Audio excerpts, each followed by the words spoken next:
Hey guys, Aaron Cybertron Zhang here, and today I'm back with another episode of Road to Ranked, where I climb the online VGC 16 ladder and provide live commentary as I go. I know it's been around a week or so since I last posted, and I do want to apologize for that. This past weekend was really busy with Anaheim Regionals, which I'll talk about in just a second, and a lot of schoolwork to really catch up on, so I've been really focusing on that the last couple of days.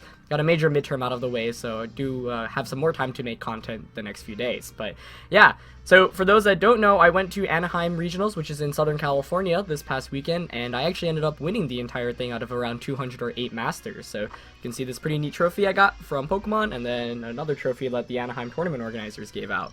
So I'm obviously pretty hyped about that. It's nice to have another big regionals win, especially because this one actually secured my invitation to day one of the World Championships. So I'll definitely be competing at Worlds this year. Day one this year is easier to qualify than any other year, but the real goal is to get to day two, and that really means that I have to still have a strong finish at US Nationals, and obviously I'd love to do well there again after getting 4th last year. So we'll be training hard for the remaining regionals and nationals I go to, and of course eventually the World Championships. But yeah, thanks to everyone for supporting me. I'm actually going to use the team that I used at Anaheim Regionals for a bit. Unfortunately, I'm not going to be doing a team analysis on this team because it's not entirely built by myself. One of my best friends in Pokemon and one of the best players really in both Europe and in the world, Alex Gomez, constructed the original team, and some of the EV spreads and movesets are his, and out of respect for him, I'm not going to be revealing it, so I do have to apologize for that, but you know, still stay tuned for more analysis and content. And yeah, we're just going to finally jump into today's episode. So rating currently under the 1800s, we'll see how far of a push we can make with this team, especially since I do feel pretty comfortable with this team. Played a lot of practice games, at least the week leading up to regionals with it, so feel more comfortable than most of the teams I've thrown together. We're going to find Captain Kebab from France with a rating of 1769 to kick the episode off. And as always, if you enjoy Road to Rank, please share your support by leaving a like in the video. I would really appreciate it. Anyways, because this team is actually really good against the Big Six, and for those that don't know, the Big Six is basically the name given to this team, which really dominated Virginia regionals, taking like 5 out of the top 8 spots. It's kind of fallen off since then, since people have been countering it a little bit harder and people haven't been using it as much, but still really powerful. Kangaskhan, Xerneas, Salamence, Smeargle, Groudon, and Talonflame. Palachua, of course, was able to win the Virginia regional championships with these 6. So with Salamence and Smeargle with Bronzong and Kyogre in the back. Now, this you'll notice that I am running Smeargle, and before everyone starts complaining about that, the main reasons is, one, it's actually a pretty good counter to opposing Smeargle with Crafty Shield. Of course, you can use Klefki as well, but it doesn't make sense to have Klefki on this team, given that there's already Mawile and Bronzong. So, 1, Crafty Shield is huge. 2, you don't have to rely on any luck, because once Gravity goes up, Dark Void's 100% accurate. Should you need to rely on it, though, I actually barely use Smeargle in the tournament at all, and definitely not with Dark Void. But it was actually most helpful for beating other teams with Smeargle. This one also doesn't have Moody. You know, one thing that's really annoying about Moody is that Smeargle can get that boost and it can change the game. For those that may have seen the official Pokemon stream, Chupacross in his top 4 matchup ended up losing because his opponent Sean was able to get some clutch Moody boosts at the end. But you know, Smeargle's a Pokemon that's all about playing well and making the best plays possible. Hoping you get a little bit lucky here and there if you're running Moody, but this one, you know, doesn't need Moody, and this one definitely doesn't rely on Dark Void either. It's more to set up Trick Room and kind of support, but a Dark Void obviously puts on immense pressure, and I actually wanted to show that Dark Void still should be banned, I think, from the format, and I thought that, hey, if I do well at this regionals, it'll show the Pokemon Company maybe Dark Void's a problem we do need to pay attention to. But he's going to lead with Kangaskhan and Groudon here against my Salamence and Smeargle. So Salamence here immediately puts on pressure because it's able to just Hyper Voice. Of course, his Kangaskhan can Fake Out. And we're already in a pretty interesting position because I can go straight for something like the Hyper Voice and the Dark Void. I can Wide Guard, I can Crafty Shield. So normally against the Big Six kind of teams, I see like Xerneas Smeargle as the lead, or Salamence Smeargle. So kind of interesting to see Kangaskhan Groudon here, but don't mind that too much, especially with Intimidate. So obviously the assumption is that Salamence here is going to protect, Smeargle here is going to protect. So my opponent would probably want to Fake Out Salamence, but you can also just make the prediction here and just target my Smeargle down. But this is one of the positions where I don't really care too much about Smeargle, so I'll let him go for the Fake Out onto Smeargle. I mean, if you don't fake out Smeargle, since I have Focus Sash, I'm gonna be able to get a Dark Void off, and that could just end the game right here. Should I even hit one of the two Pokemon, because then it's gonna be really hard to come back from that. And if you double edge or fake out Smeargle, that's fine. Then Salamence gets a Hyper Voice off, and I get a free switch into Kyogre or my Bronzong. Either are pretty good here. So yeah, this Smeargle does carry Focus Sash as well. Sash is by far the more common item on Smeargle, but you do see Scarf, and it's really tricky to play around Scarf Smeargle in best of one. Looks like we're not going to see a Fake Out here, so I'm just going to get a Hyper Voice off, but I assume we might see a Double Edge here from the Groudon, or from the Kangaskhan, excuse me. Double Edge indeed does come out, is going to target down that Smeargle, so my opponent making the right play there, but Smeargle actually hangs on, which I was not anticipating. Hangs on with 21 HP, and Groudon goes for the Swords Dance, but that's not good for him, because Smeargle's getting the Dark Void off here. Not that I even needed it, honestly, but I did get the critical hit there on Hyper Voice on Groudon. I mean, even without the crit, I could just Double Edge him, but I'm kind of shocked that, first of all, Double Edge didn't knock out the Smeargle. I thought after the Intimidate, it definitely should, but the more I think about it, this Smeargle was EV'd, I think, actually, maybe to survive that attack, and now it's really bad for my opponent. All I have to do is just Hyper Voice here and Dark Void again. And this kind of demonstrates why Dark Voids, the players consider it cheap tactic. I'm not the biggest fan of using it, and I definitely don't think I really needed it at all to win here. But, yeah, I don't understand the play. I guess my opponent was expecting Double Edge to knock me out there, so that would make sense. But, I don't know. I think it's better to maybe fake out Smeargle and go for his Swords Dance there. And he's not going to switch out because he doesn't want anything to be put to sleep. So I'm just going to get the Hyper Voice off. That's a double knockout, and I'm up 4-2 in this game. So you can see how this team in general is built to, we can really counter the Big Six combination there. Yeah, once again, like, Dark Void definitely wasn't necessary since both Pokemon were in Hyper Range KO range anyway. Like, even if I had missed both, it would have been perfectly fine, so I definitely don't need it. This is not a team, once again, I want to stress, that relies on Dark Void. His last two are going to be Smeargle and the Talonflame, which is really bad for him here, because all I have to do is go for the... I could Double Edge, I could Tailwind. Kind of like the Tailwind option, actually. Nah, I'll just Double Edge. I will Double Edge and Crafty Shield. And you can see here now how Crafty Shield is going to protect me from Smeargle's Dark Void. And with Kyogre and Bronzong in the back, there's really no way my opponent can win this, because Kyogre is going to come in, it's going to set up the rain, so he then has no way to knock out my Bronzong. Bronzong's Gyro Ball will be able to 2-hit KO the Smeargle. So you'll notice I did use Bronzong. Like I mentioned, this team was originally a variant of Alex Gomez's team. He got second at one of the UK regionals with it. The reason why Bronzong is so awesome here is because it's able to really hit very hard against a lot of the fast Pokemon, and Gyro Ball's like a 2-hit KO on most of those. He actually makes a great play here, though, going for the Follow Me, and so I thought maybe he had Wide Guard, which is why I didn't go for a Hyper Voice, and instead we're going to see a Brave Bird. Also no Dark Void coming out, so my opponent probably making the best play possible that he could have made there, and, but he does target in the Smeargle, which is pretty good for me. For the Follow Me from Smeargle reveals that he's going to be Focus Sash, though I guess he could rely on Moody right now to maybe do something. But, like I said, with Kyogre and Bronzong in the back, there's really no way I can see him winning this one, as I do bring Smeargle down to its Focus Sash. So, let's see. Yep, he is going to be relying on Moody Boost, probably. He gets the attack increase, that's not going to help at all, and he's going to get an evasiveness decrease, so, basically, useless Moody Boost. That allows me to bring in Kyogre for free. Though I guess this is pretty interesting. I don't think Brave Bird knocks out Salamence, so I should be good. Even still, the thing is, Smeargle doesn't have any offense right now. So, like, you're solely relying on Talonflame's Brave Bird, and it's going to take so much recoil damage. It doesn't have enough time to knock everything out.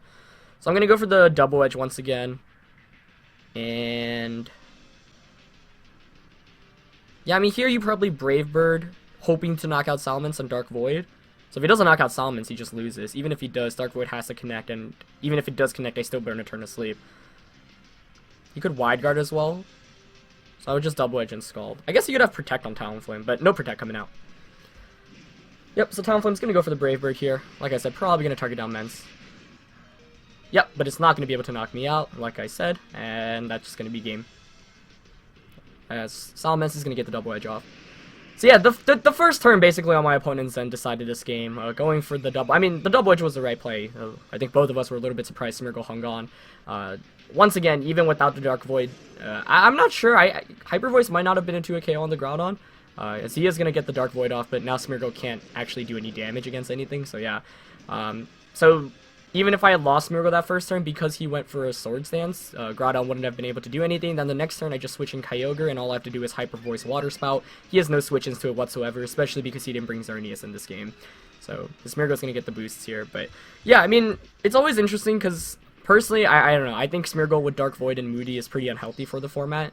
And, you know, I didn't run that variant on this Smeargle. And the Smeargle that Alex built and the one that I ended up using is a lot more consistent.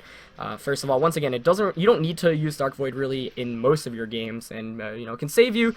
But the thing is, you're not even relying on luck because of gravity. And Smeargle was honestly the best 6th option, I think, for this team, because originally I was trying out stuff like Amoonguss, which is nice, but the thing is, Amoonguss can only put one Pokemon to sleep at a time. It's still doesn't do too much in terms of protecting your team from opposing Smeargles and whatnot, and so having Crafty Shield is just an excellent answer, because you can also block taunts away from the Bronzong, which is kind of a huge deal, right?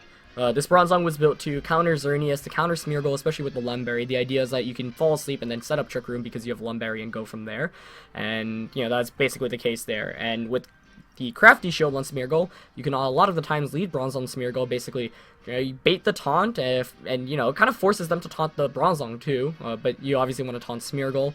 Crafty Shield can block taunt on either of those Pokemon, and then Bronzong can Gyro Ball away against Pokemon like Crobat for major offense as well. So, that first game demonstrated how good the Big Six matchup is with this team, but there's still a lot of cool tricks that, you know, haven't been shown yet, obviously.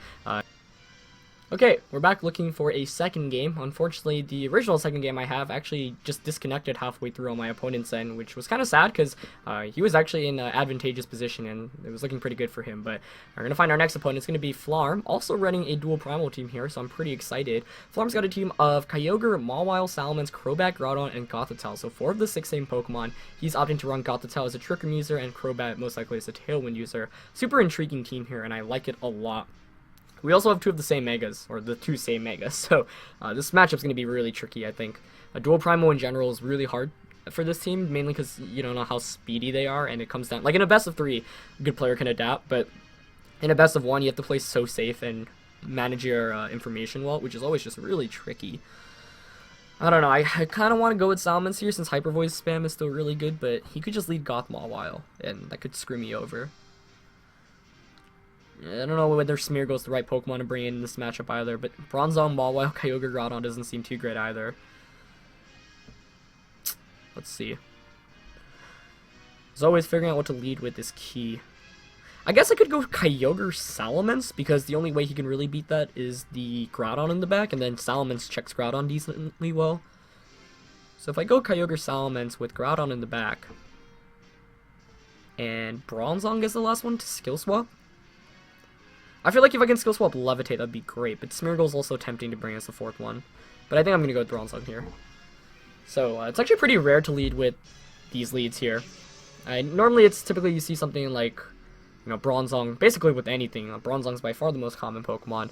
But, you know, for example, in the finals of NorCal or SoCal Regionals, I just led, like, Groudon Mawile, since I just wanted to do as much damage off as possible. You don't always need to go for the Tailwind setup, or the Trick Room setup, I should say. But he's going to lead with Crobat and Salamence against my Kyogre and my Salamence. This definitely isn't the best matchup. It's not the worst either, but it could, I'm not the biggest fan here. My Intimidate goes out first, but there's no reason to not run max speed Mens, especially on that kind of team. He has a bunch of options immediately. You can Super Fang Double Edge Kyogre. Now, ideally, you know, I would like to switch out into Bronzong. I mean, he could risk the Draco Meteor here. Like, you can just Draco my Mence. You Draco Mence and Super Fang Kyogre. And if that's the case, then Water Spout doesn't do anything. If I lose the speed tie, I don't know, then I just, like, outright lose, I feel like. I could switch out into Bronzong.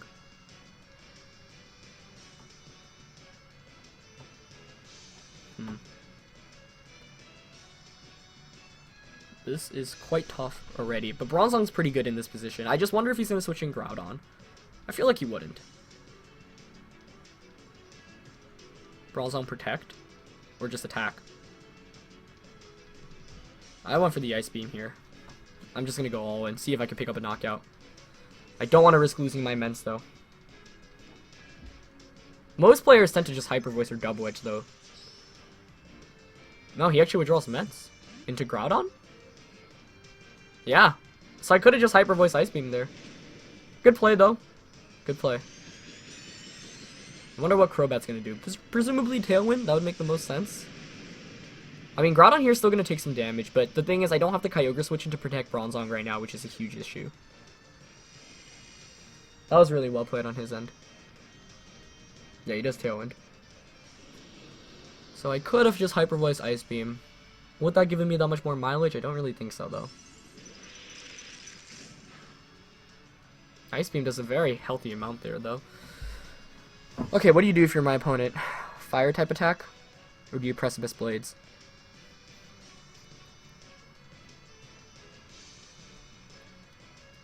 I mean, you probably want to... I think the fire type attack here is tempting. And Super Fang Kyogre. That would make the most sense. I guess Salamence is a pretty good switch in here, so I can switch into Mence and Protect. Yeah, I like that play by far the most. I mean, you can make a great read here on like Super Fang, the Bronzong slot, and like a Rock Slide. But either way, I need to burn the Tailwind turns right now. I need to maneuver Kyogre out and back in.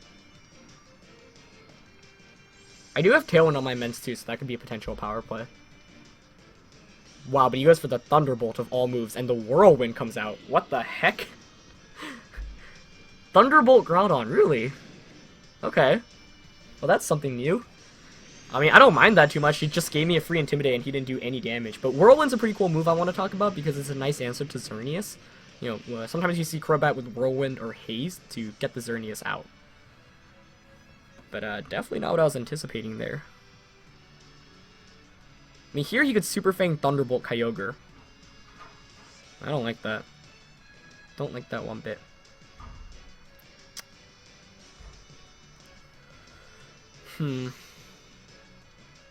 Or he could Precipice Blades, but he is intimidated. I mean, Crobat's gotta have Super Fang, though.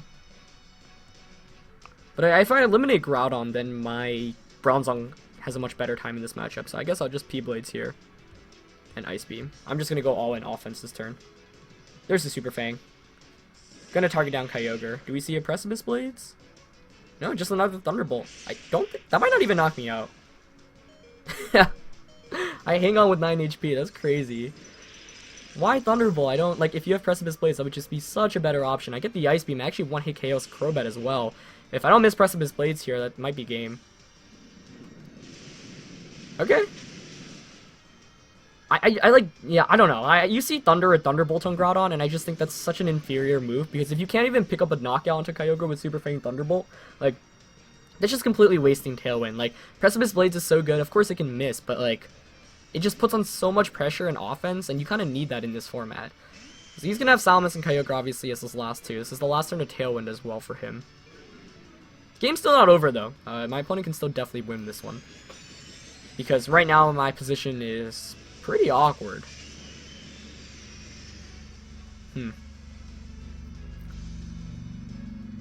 But I think I know the play. It comes actually down to whether he has a fire type attack on Mence, but this next turn I get a pretty free opportunity. What I'm going to do is I'm actually just going to withdraw out into Mence. And I'm actually going to hope he knocks out both of my Pokemon, and I'm going to Ice Beam Salamence. The strategy here is to set up Trick Room and then just Gravity Precipice Blades to win the game. He won't be able to do too much because we'll be able to...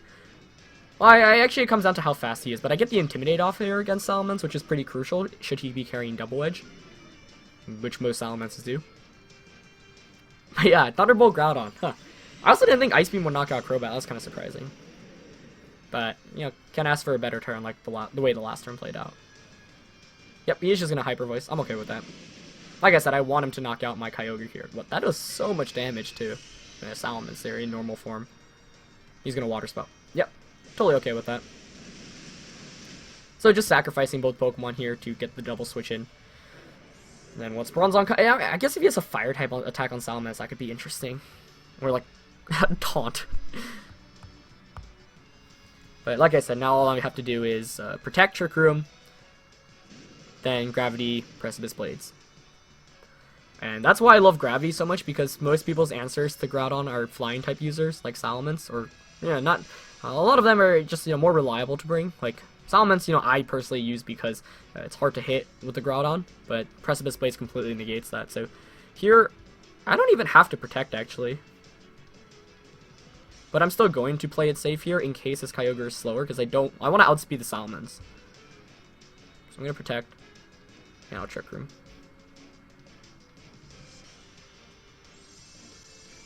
Yeah. Okay, so he's just a Hyper Voice here. That's even better to see since that Kyogre is definitely going to go for an Ice Beam into the Groudon slot. Yep, and here's the Trick Room. Nice. And I know I can take an Ice Beam and a Hyper Voice combination from him. So with that, I'm going to go for the Precipice Blades, and I'm going to Gravity here. If his Kyogre is slower than my Groudon, aka faster under a Trick Room, then maybe he has a shot at winning this if he Ice Beam Hyper Voices and put me in Ice Beam KO range. So let's see. Who moves first here? Oh, he is actually faster. Interesting. Does good amounts of damage there, but not going to be enough. Here's the Precipice Blades coming out.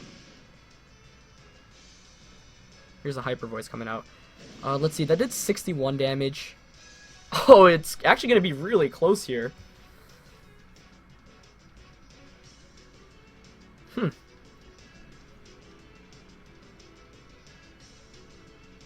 It's actually kind of a big problem here.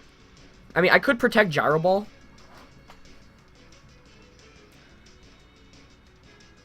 But he could protect his Salamence too. I mean, you kind of have to protect Mens here, actually. I could reverse Trick Room, but then I'm in Hyper Voice. I think my opponent might actually be able to win this one. Unless he messes up here. So if Salamence doesn't protect here, I should be able to win this one. No, he didn't protect. Okay. Then again, Gyro Ball might not KO given that Precipice Blades did less than expected. Oh no, picks up the knockout. Okay, nice. That's good. He's gonna launch another Ice Beam with the Groudon. We might be in a Bronzong versus Kyogre war here in the end. I'm actually trying to see. I only have 7 PP with Gyro Ball. I mean, Ice Beam, of course, could miss the knockout. It did 61 damage that first time, and I'm pretty bulky.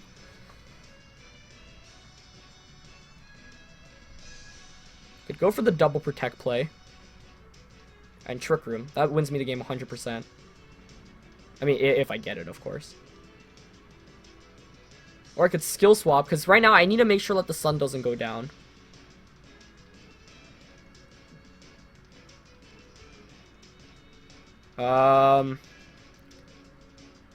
I'm skill swapping here to take Groudon Sun and make sure that the sun remains in the match, because that means that Kyogre can only Ice Beam Bronzong. So it's going to be an Ice Beam and Kyogre against a Gyro Balling Bronzong. And it's a slow Kyogre too. But if Ice Beam doesn't knock out here, then I just win the game outright. So let's see. He does pick up the knockout. So the reason there is if I didn't get the double protect, then I actually lose like any Ice Beams. Because the play there is to then double protect Trick Room. I'm trying to think. If you double protect and you Trick Room, you fail the double protect, he just knocks you out, and then he can use a water type attack and win the game. So now he can't use water type attacks, but I mean it's Ice Beaming Kyogre against Gyro Ball and Bronzong. This game might go down to time, and I don't know in whose favor actually. So it's actually it's really gonna go down to the wire. I'm trying to think things through. 7 Gyro Balls versus 7 Ice Beams. I could set up Trick Room again. Yeah, like, see, this is why the dual primal matchup is so awkward, because, like, most of them, you know, like, you never know who's faster or not. So I set up Trick Room there, but actually, if I just, like, Rock Slide Gyro Ball, they could have won the game. So let's see how much Gyro Ball does here. I mean, it's against a Primal Kyogre, but Kyogre's defenses are relatively low. It's okay, I guess. Oh, but he has Thunder, too! Oh, wow. And he connects with it in the sun, and Trick Room expires. Yeah, that's gonna be a loss, I think. I didn't think he'd have Thunder as well. I mean, you should expect that from Kyogres, but, Interesting. I guess the reason why I didn't want to go for the Rock Slide play was because I was afraid of Rock Slide missing, but I think I honestly should have just Rock Slide Gyro Ball these Salamence as opposed to Gravitying. Willing to risk the miss. Because then I just win the game. But now I think, unless he misses his Thunders. Like, he'd have to miss all of them, I think. Granted, Thunder hitting in the sun, I believe, is only 50%, but still.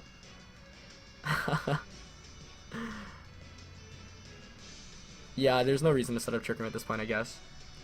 Does he connect? He does. Wow, so my opponent hitting 2 Thunders in a row in the sun to close out this one, but pretty intense game there. Really well played on my opponent's end. We do take a loss here, but I'm okay with that loss. Major misplays, I'm trying to think. I mean, that was a really well played comeback by my opponent. I was up 4-2 and he ends up taking it away. The